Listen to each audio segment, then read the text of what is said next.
Good day mga sir at welcome back na naman sa ating channel. At for today's video, ito yung i-install natin ngayon. Ito yung Duratec na water heater. Ayan. So, ang price niya, ayan o. Halos 4,000, 5 piso na lang at 4,000 na. At mag-alas 7 na ngayon. Tapos, overtime na lang tayo dito para magamit ng mayari, no? Okay, so meron siyang 230 volts. Ayan. At 5,500 watts. Okay. So, ayun. 5,550 watts ang pinaka-maximum niyan. Pero siguro hindi yan naabot ng 5,500 watts. Kasi mainit na yan. Napakainit na yan. So, yan. So, yung breaker niya, 32 amps. Ngayon, wala tayong 32 amps dito. Meron lang tayong 20 amps. So, yun lang muna yung gagamitin natin. At papalitan na lang natin. Yan. So, yan o. Pag gumamit kayo ng 32 amps, talaga yung breaker nito. Yan. So, IP4 na siya. Waterproof grid niya. Touchscreen to. Yan. Tingnan natin. Overtime tayo ngayon. Alright. So, napakagulo pa to ng bahay, no? So, customer natin yan. So, meron siyang kasamang mga ganito.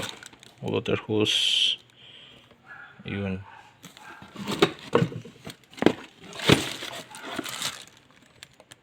Yan. Tapos, ito na yung shower heater niya.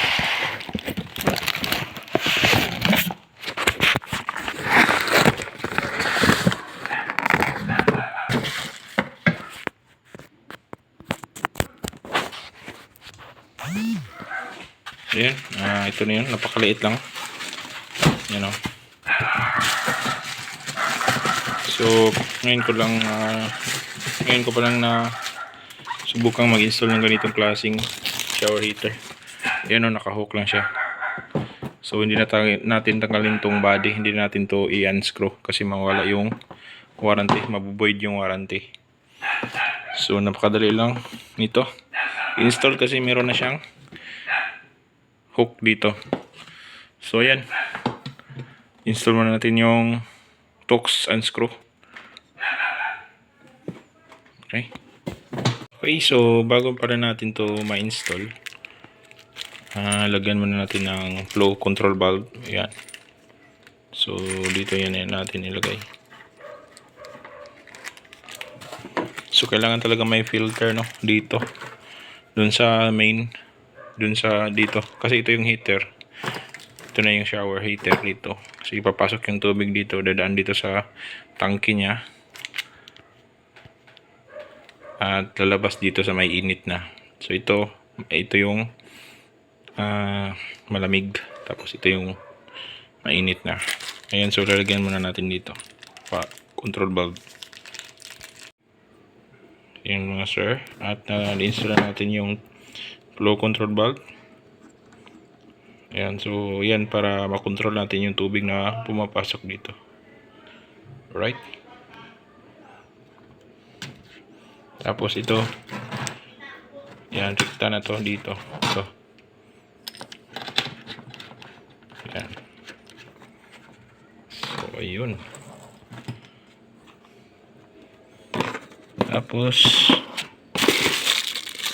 ito yung kanya shower head na holder.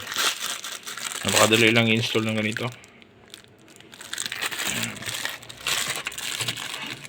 Right, so ito yung kanya pwede nating i-install dito. Yan.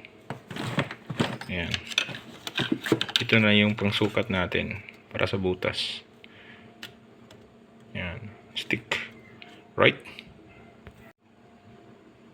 Alright, so ayun.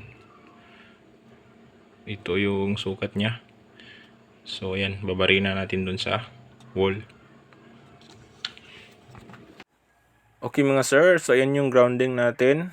Ayan, so nilagay lang natin dito at ayan, tinap natin dun sa flat cord kasi tatlong wire yan. Yung brown line 1, line 2 yung blue o neutral. At ito namang green is yung ground. Okay, ayan. So, nasa loob na yan. Naka-grounding na yan. At yung hose naman natin, na-install na natin. So, ito nga pala yung outlet niya, no? So, hindi na natin to gagamitin. At ginawa ko to para hindi maglo-lose contact kasi yung pang aircon kasi na plug, yung tatlo rin, may possibility na maglo-lose contact yun. So, ito lang muna yung ginawa ko. At yan. Testing natin at yun, na-on na siya. Susubukan nating ilagay sa pinakamataas na temperature para matesting natin kung ano yung pinakamagandang temperature sa ganitong shower heater. So maganda din yung holder niya, yung shower holder niya kasi na meron siyang pataas pababa yung kanya, no. Meron siyang parang adjuster. So ayan yung pinaka mainit, nasa 52 degree. So napakainit na yan. Sinubukan ko at napakainit na talaga. At ayan. So pag bumili ka pala kayo ng ganito, tatanong nyo sa nagbibenta kung copper ba yung loob niya, yung tangke. Meron kasing tangke yan, galing sa inlet. Yan yung nagpapainit, iinit dun sa kuan, tapos papunta niyan sa heater. Okay, so yung blue, yung inlet natin o yung kuan. At yung flow valve naman natin, ayan, isasagad na lang natin para malakas talaga yung tubig. Ayan. So off, on. So tatlo lang yung push button diyan. Okay? So ayan, tatanong nyo talaga sa kuan, nagbebenta kung copper ba or plastic kasi nasubukan ko na yung plastic, mayroong leaking siya. Nagli-leak siya katagalan. So mas maganda yung copper. Okay? So ayan, tinisting pa natin kung ano ba yung kuan niya. Kagandahan nitong shower heater na to. So pag ganito, i-off nyo lang yan at on balik. Kibasa pa kasi yung kamay natin dyan. Siyempre, for kuan, kasi bago pa lang to na-install, hindi pa natin yan na kuan. Pero na-test natin yan, walang grounding. Okay, so ayun. Nasa mga 36 degree yung pinaka katamtaman lang yung init niya. So yan, pag bumili kayo ng ganito na klase, ang kuan dito, parang isang dangkal lang yung kuan niya, haba niya. Lapad naman niya, ang lapad niya parang 1 inch lang yung lapad niya. So ayun. Ayan, napakita ko na sa inyo yung kuan. Napakadaling mag-install ng ganito. Alright, so ayan yung kuan yan, palitadahan na lang yan at skim coat. So hindi pa na lagyan ng ceiling. Ayan yung ginawa natin, no, nasa gilid lang, binutasan na lang natin yung flat cord. So ayun lang muna yung masishare natin ngayon. At sana nakatulong tong video na to. I'll see you on my next vlog.